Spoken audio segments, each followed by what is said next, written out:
الحمد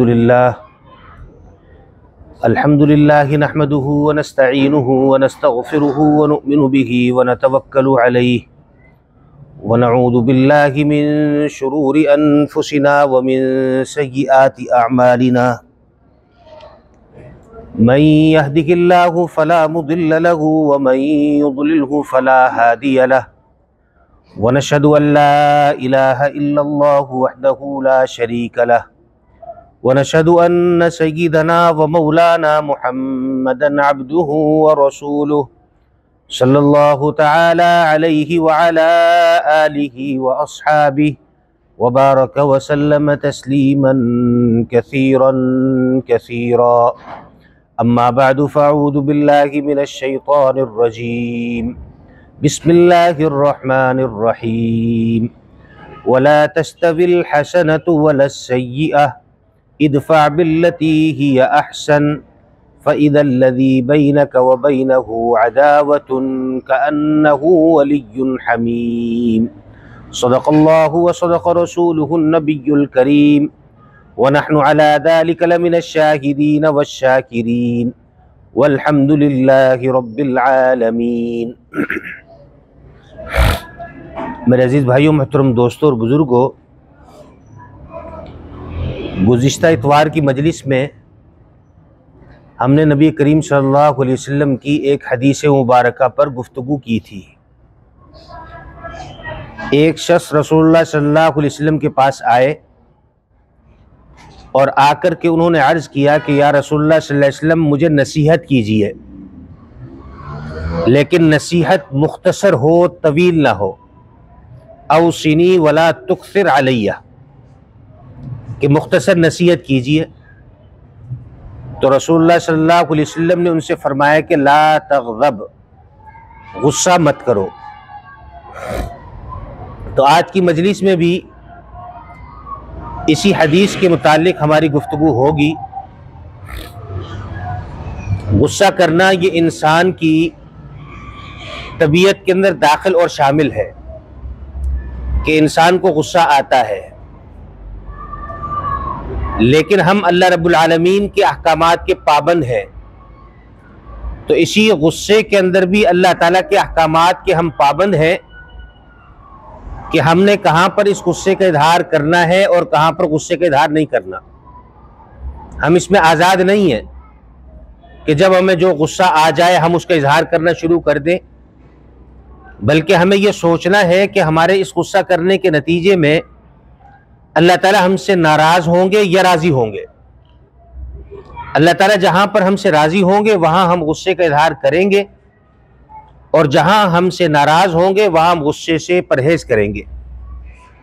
یہ اسلام کی ہمارے لیے تعلیمات ہیں۔ اللہ تعالیٰ کی ذات رحیم ذات ہے، رحم دلی کو پسند کرتی ہے۔ اللہ تعالیٰ خود بھی رحیم ہے اور رحم دلی کو پسند فرماتے ہیں۔ اللہ تعالیٰ کے ہاں تو رحمت ایسی ہے کہ اللہ تعالیٰ کی رحمت مغفرت کرنے کے بہانے تلاش کرتی ہے۔ روایات کے اندر آتا ہے نبی کریم صلی اللہ علیہ وسلم نے فرمایا کہ ایک فاحشہ اور بدکردار عورت تھی، وہ کہیں صحرا کے اندر سفر کر رہی تھی، اسے پیاس لگی تو اس نے پانی کو تلاش کیا تو ایک کنواں اسے نظر آیا، اور وہ اس کنویں کے اندر نیچے اتری، اپنی پیاس کو بجھایا، وہاں سے پانی پیا۔ پھر جب باہر آئی تو باہر ذرا کیچڑ اور تھوڑا پانی وانی گرا ہوا تھا، تو اس میں ایک چھوٹا سا کتے کا پلہ وہاں پر بلبلا رہا تھا، گویا کہ اسے پیاس لگ رہی تھی۔ تو اس خاتون عورت نے یہ سوچا کہ یہ اللہ تعالیٰ کی مخلوق ہے، یہ پیاسی ہے، گرمی کا موسم ہے، لہذا میں اسے پانی پلا دیتی ہوں۔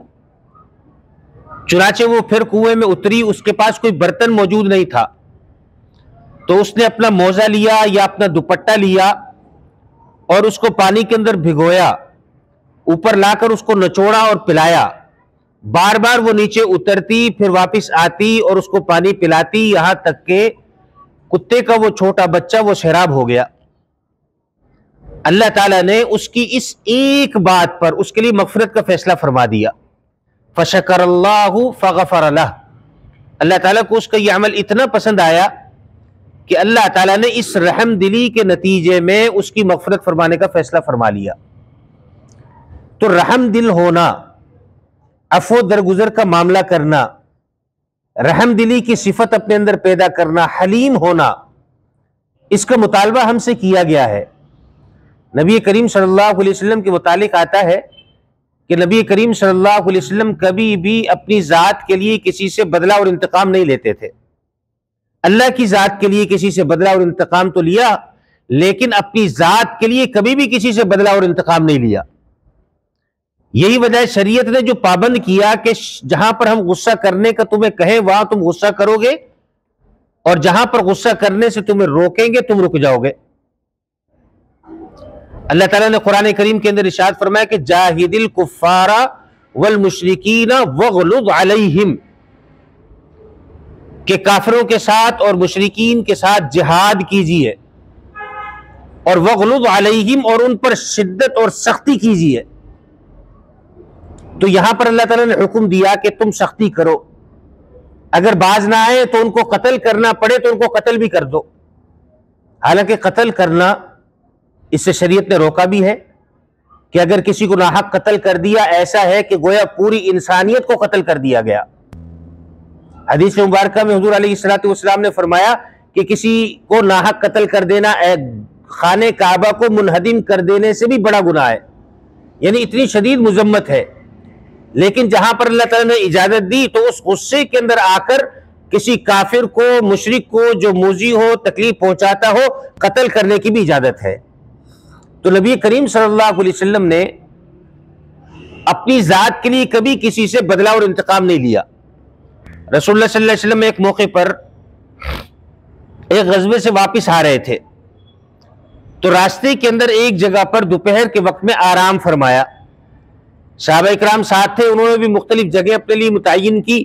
نبی کریم صلی اللہ علیہ وسلم نے بھی ایک جھاڑی کو متعین کیا اور اس پر اپنا کپڑا، اپنی چادر اتار کر اوپر ڈال دی اور اس کے نیچے آرام کرنے کے لیے لیٹ گئے۔ نبی کریم صلی اللہ علیہ وسلم آرام فرما رہے تھے کہ اسی اثناء میں ایک کافر کی نظر آپ پر پڑی، اور اس نے موقع غنیمت جانا کہ ابھی تو پاس میں کوئی بھی نہیں ہے اور سو بھی رہے، میں جاتا ہوں اور نعوذ باللہ ان کو قتل کر دیتا ہوں۔ چنانچہ وہ آیا، آپ تلوار کو پکڑا اور تلوار آپ علیہ السلام پر تان لی۔ اسی اثناء میں نبی کریم صلی اللہ علیہ وسلم کی آنکھ کھل گئی، تو اس کافر نے کہا کہ من یمنعک منی، کہ اب مجھے بتاؤ کہ تمہیں مجھ سے کون بچائے گا؟ تو نبی کریم صلی اللہ علیہ وسلم کی زبان مبارک سے نکلا اللہ، کہ مجھے اللہ بچائے گا۔ نبی کریم صلی اللہ علیہ وسلم کی زبان سے یہ اللہ کا جملہ نکلنا تھا کہ اس کافر پر کپ کپی طاری ہو گئی، کانپنے لگا، تلوار اس کے ہاتھ سے چھوٹی اور نیچے گر گئی۔ اب نبی کریم صلی اللہ علیہ وسلم نے تلوار کو اٹھایا اور اس سے فرمایا کہ میں یمنعک منی، اب تو بتا کہ تجھے کون بچائے گا؟ تو وہ فوراً کہنے لگا کہ انت الکریم و ابن الکریم، کہ آپ تو خود بھی رحم دل ہیں، آپ رحم دل کے بیٹے ہیں، آپ ہی مجھے بچا سکتے ہیں۔ تو نبی کریم صلی اللہ علیہ وسلم فرمایا جاؤ میں نے تمہیں معاف کر دیا۔ نبی کریم صلی اللہ علیہ وسلم نے یہ جملہ ارشاد فرمایا تو وہ فوراً متوجہ ہوا اور اسی وقت اس نے کلمہ پڑھا اور مسلمان ہو گیا۔ تو یہ نبی کریم صلی اللہ علیہ وسلم کی صفات ہے کہ نبی کریم صلی اللہ علیہ وسلم خود بھی رحم دل تھے، رحم دلی کو پسند فرمایا کرتے تھے۔ ہمارے لیے بھی یہ پیغام ہے کہ تم بھی رحم دل بنو، عفو درگزر کرنے والے بنو، دوسروں کو معاف کرنے والے بنو، بدلہ اور انتقام لینے والے نہ بنو۔ بدلہ اور انتقام اس وقت لو جہاں پر تمہیں اللہ تعالیٰ نے اجازت دی ہے، اور ورنہ تمہیں عفو درگزر سے کام لینا چاہیے۔ ہمارے بزرگوں کے اندر حضرت مولانا اشرف علی تھانوی رحمۃ اللہ علیہ، ان کے متعلق آتا ہے کہ وہ کسی علاقے کے اندر بیان کرنے کے لیے تشریف لے گئے، اور جب ممبر پر بیٹھے تو کسی نے ایک پرچی آپ کو تھما دی۔ حضرت نے پرچی دیکھی، اس پر لکھا ہوا تھا اشرف علی تم کافر ہو، اشرف علی تم ولد الزنا ہو، لہذا سوچ سمجھ کر بات کرنا۔ تو حضرت نے اس پرچی کو پڑھا اب آپ سنیے، آپ سمجھیے کہ اگر یہ پرچی یا ہمارے متعلق کوئی اس طرح کی گفتگو کر دے تو اس وقت ہماری کیا کیفیت ہوگی. لیکن حضرت نے اس پرچی کو دیکھا اور اس کو پڑھا، کہا بھائی اس پرچی پر لکھا ہوا ہے اشرف علی تم کافر ہو، تو میں ابھی کلمہ پڑھتا ہوں لا الہ الا اللہ محمد الرسول اللہ، میں مسلمان ہو گیا. دوسری بات پڑھی کہ اشرف علی تم ولد الزنا ہو، یعنی تمہارے ماں باپ کا نکاح نہیں ہوا، بغیر نکاح کے تم پیدا ہوئے ہو. گویا کہ ایک لحاظ سے گالی دے دی. حضرت نے اس کو پڑھا اور فرمایا کہ بھائی بات یہ ہے کہ میرے والدین کی نکاح کے گواہ آج بھی زندہ موجود ہیں، جا کر کے ان کو تحقیق کر سکتے ہو کہ میرے والدین کا نکاح ہوا تھا اور اس کے بعد میں پیدا ہوا تھا. اور یہ جو تیسرا جملہ تم نے لکھا ہے کہ سوچ سمجھ کر بات کرنا، تو اس پر میری بات سن لو کہ میں یہاں تم سے چندہ مانگنے نہیں آیا، تم سے کوئی اپیلیں کرنے نہیں آیا. یہاں جو اللہ اور اللہ کے رسول صلی اللہ علیہ وسلم کے احکامات ہوں گے میں ان کو بیان کر کے جاؤں گا. تو دیکھیے کہ کتنی بڑی بات کو کس احسن انداز کے اندر حضرت نے اس کو سمیٹ لیا اور اس بات کو وہیں پر ختم کر دیا. تو یہ چیزیں ہمیں بھی اختیار کرنے کی ضرورت ہے. اللہ تعالیٰ نے قرآن کریم کے اندر ہم سے یہ مطالبہ کیا کہ وَلَا تَسْتَوِي الْحَسَنَةُ وَلَا السَّيِّئَةُ، کہ نیکی اور برائی یہ دونوں برابر نہیں ہو سکتے. ادفع باللتی ہی احسن، اگر کوئی تمہارے ساتھ برائی کرتا ہے تو تم اچھے طریقے پر اس برائی کو دور کر دو.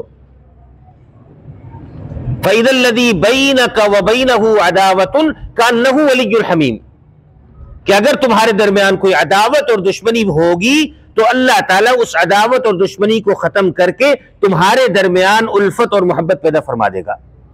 تو یہ نسخہ بیان کر دیا کہ اگر کوئی شخص ہم پر ظلم اور زیادتی کرتا ہے، ہمیں برا بھلا کہتا ہے، تو ایسے موقع پر بجائے اس کے کہ ہم بھی اس کو برا بھلا کہنے لگ جائے، ہم عفو درگزر سے کام لیں اور اس کی برائی کو اچھائی کے اندر تبدیل کر دیں، اچھائی کے ذریعے سے اس کو جواب دیں. اگر کوئی آپ کو برا کہہ رہا ہے تو آپ اس سے فوراً کہہ دیں کہ بھائی اللہ کی رضا کے لیے تم مجھے معاف کر دو. آپ بتائیے جب آپ اللہ کی رضا کے لیے مجھے معاف کر دو کا جملہ استعمال کریں گے، یہ لڑائی ختم ہوگی یا بڑھے گی؟ لڑائی ختم ہو جائے گی. اور اگر وہ آپ کو برا بھلا کہہ رہا ہے، مثلا گالیاں دے رہا ہے، آپ کو برا بھلا کہہ رہا ہے اور جواب میں آپ بھی اس کو گالیاں دینے لگے، برا بھلا کہنے لگے، تو بات بڑھ جائے گی، آپس کے اندر لڑائی ہو جائے گی، ایک دوسرے کا گریبان پکڑ لیں گے، ایک دوسرے کو مارنے لگیں گے. تو اس لیے کہا کہ تم اس کی اچھائی کے ذریعے سے اس کی برائی کو دور کر دو. اور یہ کیسے ہوگی کہ وہ آپ کو برا بھلا کہہ رہا ہے، آپ اس سے معافی تلافی کے اندر لگ جائیں. کہ حق کے اوپر ہونے کے باوجود اگر کوئی شخص معافی مانگتا ہے، نبی کریم صلی اللہ علیہ وسلم فرمایا کہ میں جنت کے بیچ میں اس کے لیے گھر کی ضمانت دیتا ہوں. یہ جنت کے بیچ کے اندر گھر کی ضمانت دے دینا یہ کوئی معمولی کام نہیں ہے کہ حق پر ہونے کے باوجود کوئی شخص معافی مانگنے کے لیے تیار ہو جائے. یہ کوئی معمولی کام نہیں ہے، یہ بہت وزنی اور بھاری کام ہے، تبھی تو اس کے بدلے کے اندر اللہ تعالیٰ جنت عطا فرما رہے ہیں. تو ایسے موقع کے اوپر کہ جہاں پر لڑائی بڑھنے کا اندیشہ ہو، انسان پہل کر لے اور معافی مانگ کر اس معاملے کو ختم کر لے. آج ہمارے ہاں کیا معمول ہوتا ہے کہ ہم معمولی باتوں کو اپنی انا کا مسئلہ بنا لیتے ہیں اور اس کو اپنی انا کا مسئلہ بنا کر اختلاف ختم کرنے کے لیے تیار نہیں ہوتے. اور اگر کوئی آدمی معافی بھی مانگ لے تو اس کو معاف کرنے کے لیے تیار نہیں ہوتے. تو اپنی انا کا مسئلہ نہیں بنانا چاہیے. آج قریبی رشتے دار ہیں، آپس کے اندر بات نہیں کرتے، آپس کے اندر ان کی بات چیت نہیں ہے، ایک دوسرے کی شکل و صورت دیکھنا ان کو گوارا نہیں ہے. وجہ کیا ہے؟ اس کی وجہ آپ تلاش کریں گے، معمولی سی کوئی بات ہوگی اور وہ اس نے اپنے دل کے اندر بٹھا لی ہوگی اور انا کے اندر آ کر جھکنے کے لیے تیار نہیں ہوگا. حالانکہ حضور نبی کریم صلی اللہ علیہ وسلم نے یہ ارشاد فرمایا کہ من تواضع للہ رفعہ اللہ، کہ جو آدمی جھک جائے گا اللہ تعالیٰ اس کو بلندیاں عطا فرما دیں گے. تو اگر اپنی انا کو چھوڑ کر تھوڑی دیر کے لیے جھک جائے اور اس چیز کو چھوڑ دے کہ خاندان میں میری ناک کٹ گئی، خاندان کے اندر میری ناک کٹ جائے گی اگر میں نے اس کو معاف کر دیا، اور اس چیز کو بھول جائے اور اپنی اس انا کو ختم کر کے اللہ کی رضا کے لیے اس کو معاف کرنے کے لیے تیار ہو جائے تو اس کے نتیجے کے اندر اللہ تعالیٰ جنت عطا فرما دیں گے۔ تو انسان کے اندر رحم دلی ہونی چاہیے، مسلمان ایسا ہونا چاہیے کہ غصے کو پینے والا ہو، عفو درگزر کرنے والا ہو، معاف کرنے والا ہو، اور اپنے غصے کا اظہار دوسروں کے سامنے نہ کرنے والا ہو۔ یہ ایک ایمان والے کی صفات ہے۔ حضرت مولانا امام ابو حنیفہ رحمۃ اللہ علیہ، ان کے متعلق آتا ہے کہ آپ بہت زیادہ رحم دل تھے۔ رحم دلی اتنی زیادہ تھی کہ کبھی کسی کی غیبت بھی سنتے نہیں تھے، کرنا تو دور کی بات ہے۔ تو انتہائی رحم دل آدمی تھے۔ حضرت مسجد کے اندر مجمع کے اندر بیان فرما رہے، ایک آدمی بڑے بھرے مجمع کے اندر کھڑا ہوا اور کھڑے ہو کر کہا کہ حضرت میں نے سنا ہے کہ آپ کی والدہ بیوہ ہے، میں ان سے نکاح کرنا چاہتا ہوں۔ آپ یہ سوچئے کہ بھرے مجمع کے اندر اگر کوئی شخص مجھے یا آپ کو یہ جملہ کہہ دے تو ہم اس کا کیا حشر کریں گے؟ لیکن حضرت امام ابو حنیفہ رحمۃ اللہ علیہ نے فرمایا کہ بھائی میری والدہ جو ہیں عاقلہ اور بالغہ ہیں، لہذا میں ان سے پوچھوں گا، اگر وہ آپ سے نکاح کرنے کے لیے تیار ہو گئی تو میں نکاح کرا دوں گا۔ چنانچہ جب بیان ختم ہوا وہ حضرت کے ساتھ چلا، حضرت گھر کی طرف، گھر کے قریب پہنچے اور گھر کے اندر قدم رکھنے لگے۔ جب چوکھٹ میں پاؤں رکھا تو کہا میں دیکھ تو لوں وہ میرے پیچھے آ بھی رہا ہے کہ نہیں آ رہا۔ جیسے ہی پیچھے مڑ کر کے دیکھا تو دیکھا اس کی گردن ٹوٹی ہوئی ہے اور وہ مرا ہوا پڑا ہے۔ تو امام حنیفہ رحمۃ اللہ علیہ نے فرمایا کہ قتل صبری، کہ میرے صبر نے اس کو قتل کر دیا، اللہ تعالیٰ نے اس سے بدلہ لے لیا کہ اس کا یا تو کہیں پر پاؤں اٹکا اور وہ نیچے گرا اور اس کی گردن ٹوٹ گئی اور وہ مر گیا۔ لیکن امام حنیفہ رحمۃ اللہ علیہ کے اس واقعے کے اندر بھی دیکھیے کہ آپ نے کتنے زیادہ صبر اور تحمل کا مظاہرہ کیا اور کتنا اپنے غصے کو پیا ہوگا، اور اس انداز پر آگے چلے گئے۔ امام حنیفہ رحمۃ اللہ علیہ کے متعلق آتا ہے کہ ایک مرتبہ کہیں راستے سے گزر رہے تھے تو کسی بڑھیا عورت نے کہا کہ دیکھو وہ شخص جا رہا ہے جو عشاء کے وضو سے فجر کی نماز پڑھتا ہے۔ امام حنیفہ رحمۃ اللہ علیہ کے کان میں یہ بات پڑی تو کہا بھئی میں تو ایسا نہیں کرتا کہ میں عشاء کے وضو سے فجر کی نماز پڑھتا ہوں، لیکن فوراً یہ دل کے اندر نیت اور ارادہ کر لیا کہ میرے متعلق ایک خاتون نے حسن ظن رکھا ہے کہ یہ عشاء کے وضو سے فجر کی نماز پڑھتا ہے، آج کے بعد سے میں فیصلہ کرتا ہوں کہ عشاء کے وضو سے فجر کی نماز پڑھا کروں گا، اور پورے 40 سال تک بلا ناغہ عشاء کے وضو سے فجر کی نماز پڑھتے رہے۔ تو امام حنیفہ رحمۃ اللہ علیہ ان کے آرام کس وقت کرتے ہوں گے؟ ہمارے ذہن کے اندر بات آتی ہے کہ اگر پوری رات جاگ رہے ہیں تو پورا دن تو سوتے میں گزرتا ہوگا، تو ایسا نہیں تھا، بلکہ فجر سے لے کر ظہر تک کا جو وقت تھا یہ تعلیم اور تعلم کے اندر گزارا کرتے، اپنے شاگردوں کو سبق پڑھایا کرتے تھے۔ عصر سے مغرب تک کا جو وقت تھا، ظہر سے عصر تک کا جو وقت ہے، اس وقت کے اندر امام حنیفہ رحمۃ اللہ علیہ آرام فرمایا کرتے، اس ٹائم میں سوتے تھے، اور عصر سے مغرب تک کے وقت میں اس ٹائم میں اپنے تجارتی کاموں کو دیکھا کرتے تھے۔ بہت بڑے کپڑے کے تاجر تھے اور بڑے بڑے تاجروں کے اندر شمار ہوتا تھا ان کا، تو وہ یہ وقت عصر سے مغرب تک کا اپنی تجارت کو دیا کرتے تھے۔ تو اب یہ جو ظہر اور عصر کے درمیان کا وقت ہے اس کو سونے کے لیے متعین کر لیا۔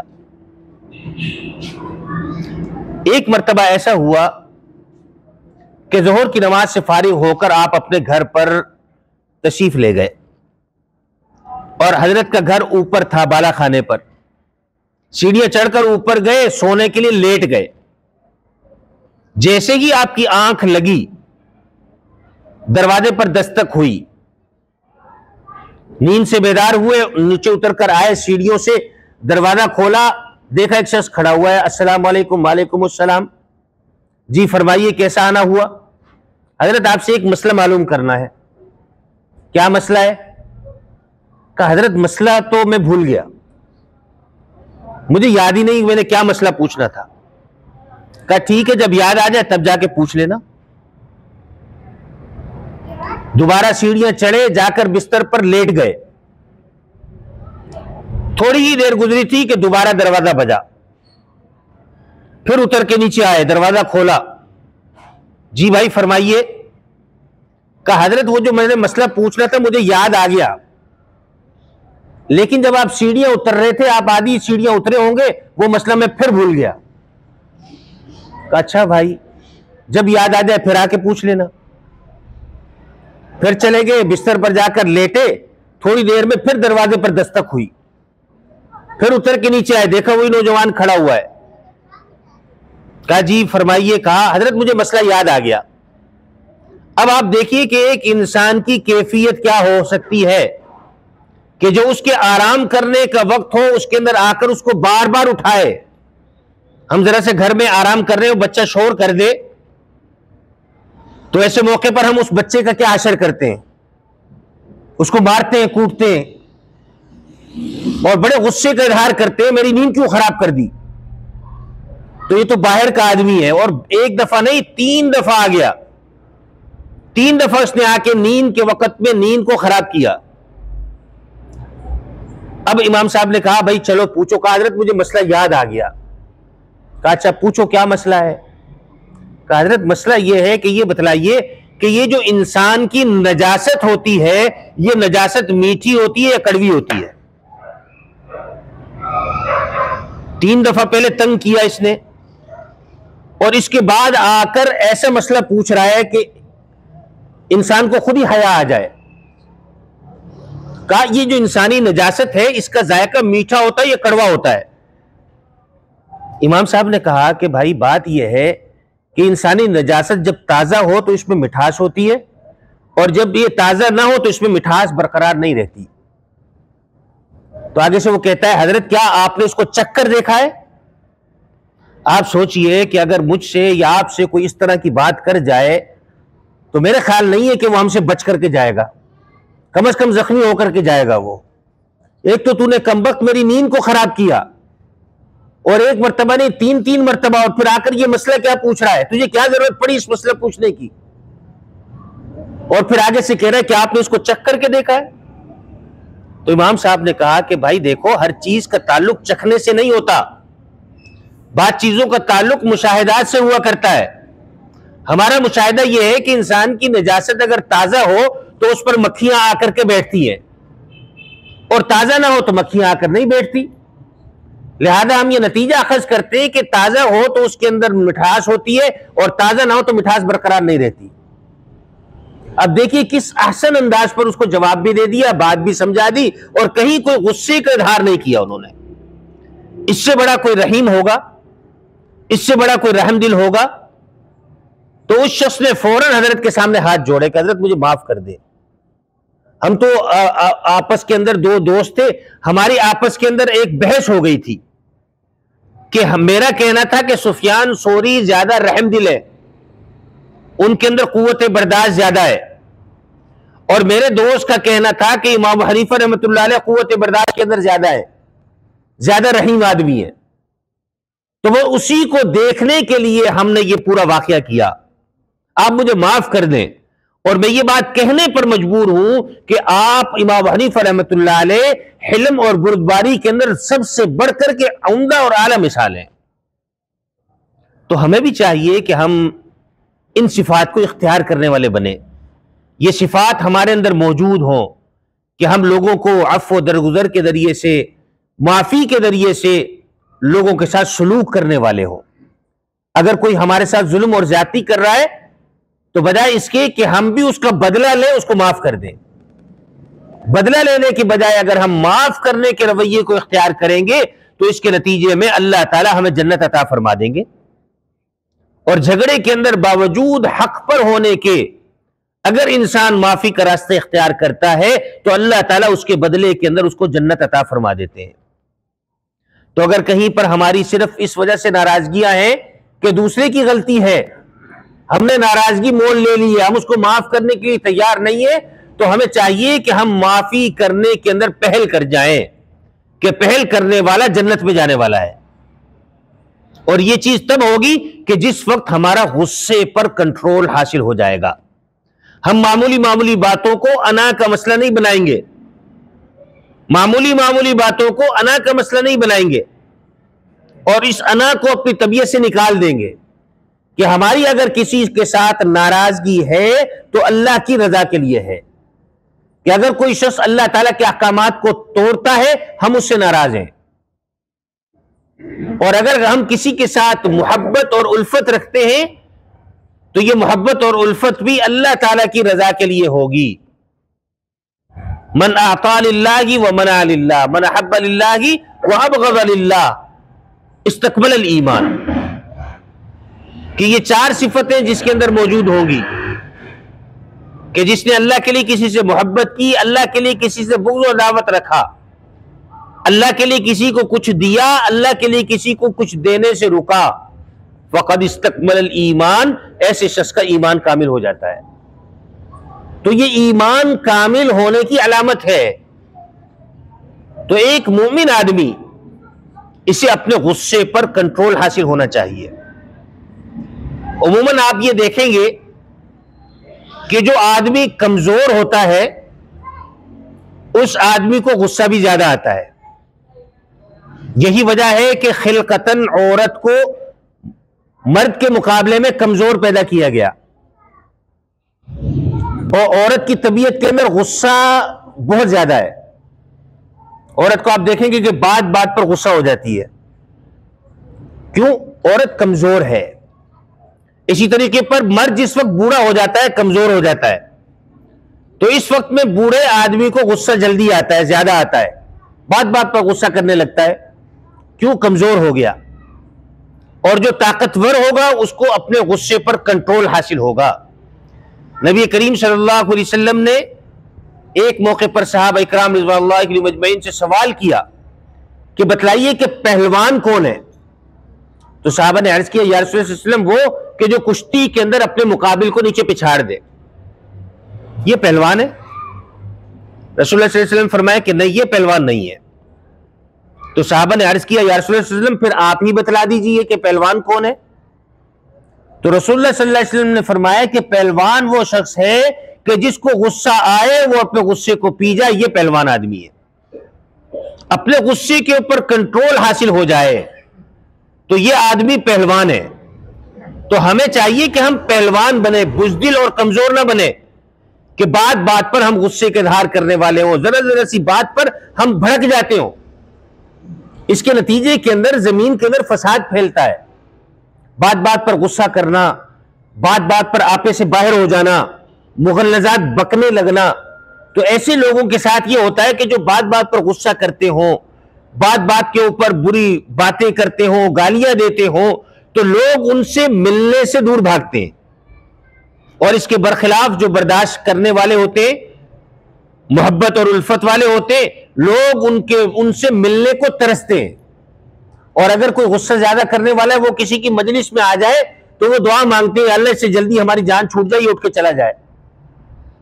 اور جو آدمی ذرا رحم دل ہو، محبت اور الفت سے پیش آنے والا ہو، اچھے اخلاق والا ہو، تو اگر وہ جانا بھی چاہے تو ہم اس کو زبردستی روک لیتے ہیں کہ ابھی تو آئے ہو، تھوڑی دیر کے بعد چلے جانا.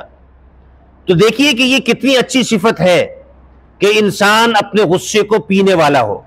والکاظمین الغیظ والعافین عن الناس، کہ اپنے غصے کو پینے والا اور اسی طریقے پر عفو و درگزر سے کام لینے والا، یہ ایمان والے کی صفت ہے.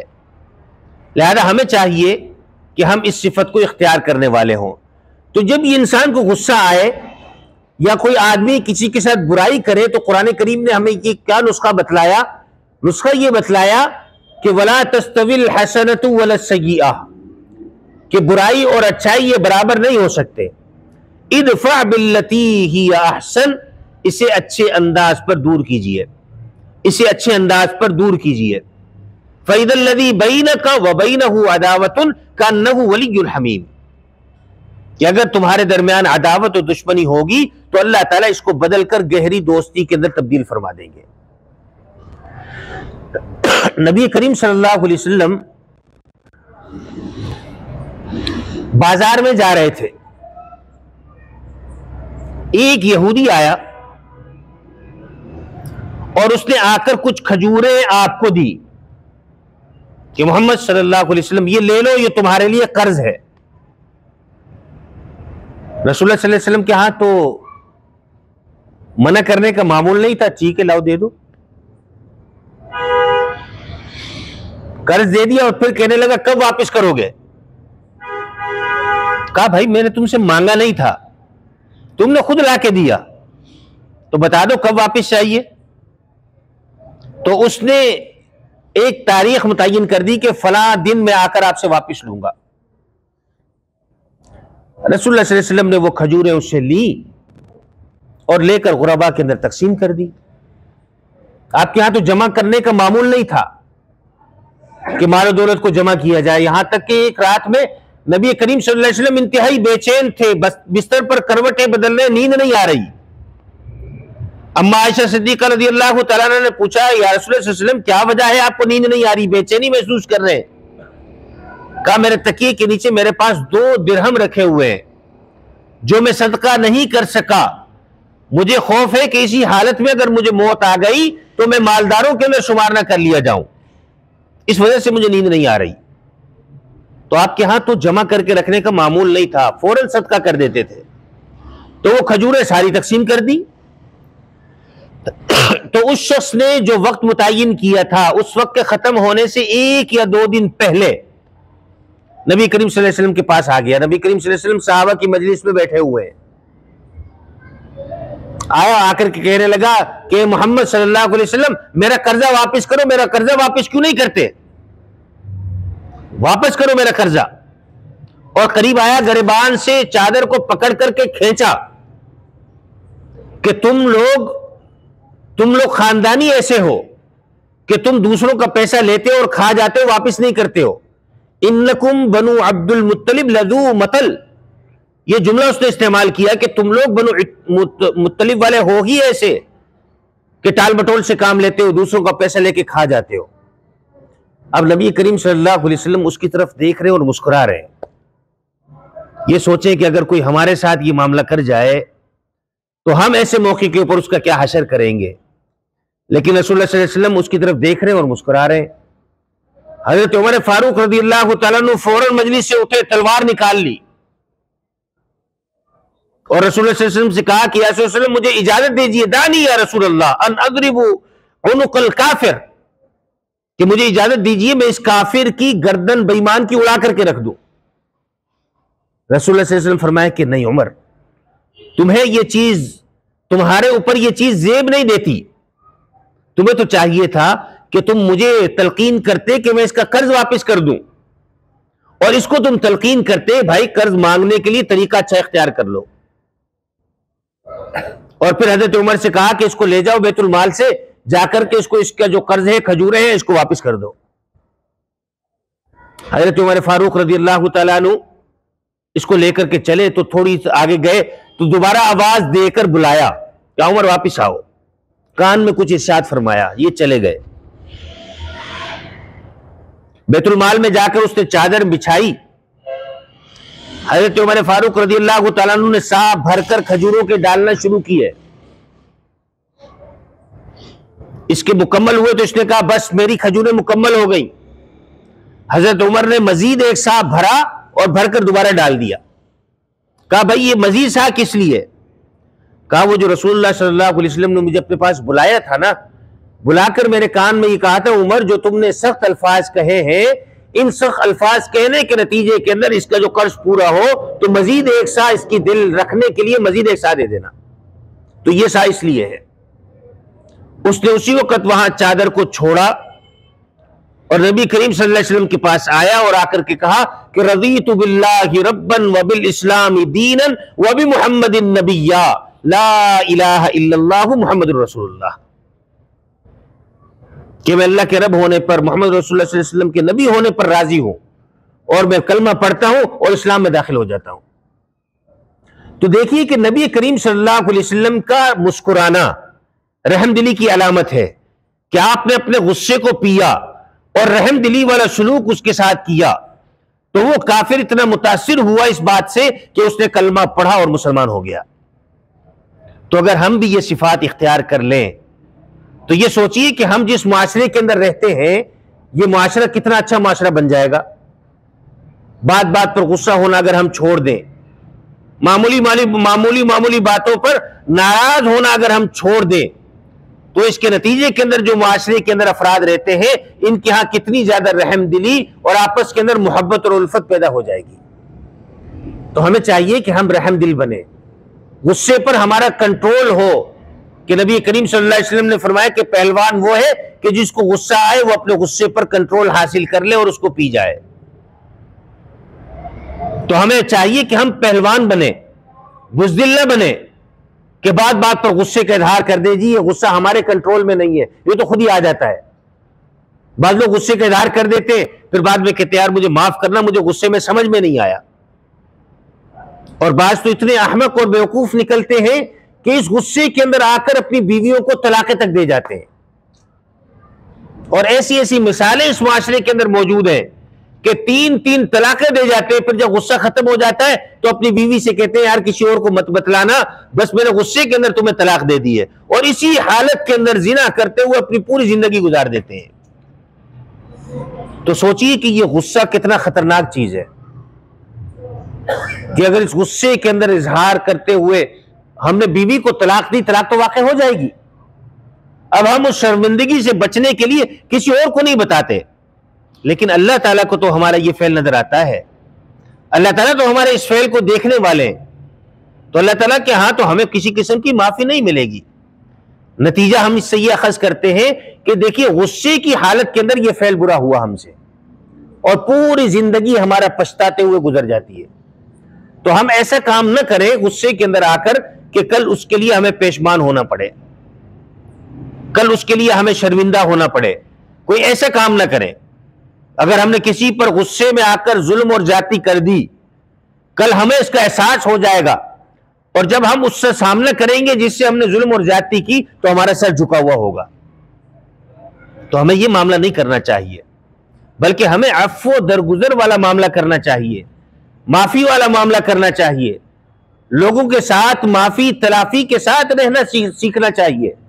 جب بھی ہمیں غصہ آ جائے تو ہم اس غصے کو پینے والے ہوں، غصے کو کنٹرول کرنے والے ہوں۔ ہمارا یہ غصہ اس وقت ہو جب اللہ تعالیٰ کی رضا کا باعث ہو، اور ہمارا غصہ وہاں پر نہ ہو کہ جہاں پر اللہ تعالیٰ ناراض ہوتے ہو۔ حضرت علی رضی اللہ تعالیٰ عنہ کا واقعہ گزشتہ مجلس کے اندر بھی ہم نے ذکر کیا تھا کہ ابو جہل کو پچھاڑ کر اس کے سینے پر بیٹھ گئے، اور اس سے کچھ اور نہ ہوا تو اس نے منہ کے اوپر تھوک دیا، چھوڑ کر الگ ہو گئے۔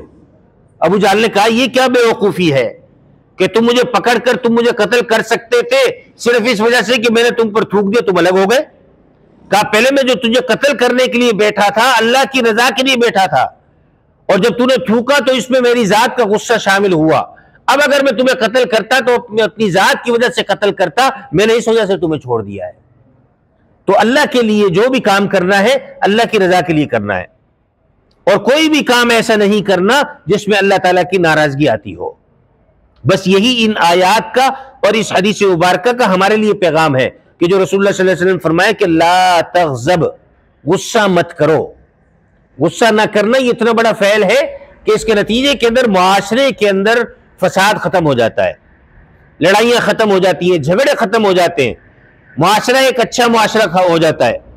تو بات بات کے اوپر بھڑکنا یا اس کے اوپر غصے کا اظہار کرنا، اس صفت کو ہمیں چھوڑ دینا چاہیے، بجائے اس کے ہمیں عفو و درگزر اور رحم دلی کو اختیار کرنا چاہیے، کہ رحم دلی اختیار کرنے کے نتیجے کے اندر، رحم دلی اختیار کر لینے کے نتیجے کے اندر ہمارے درمیان الفت اور محبت پیدا ہو جائے گی۔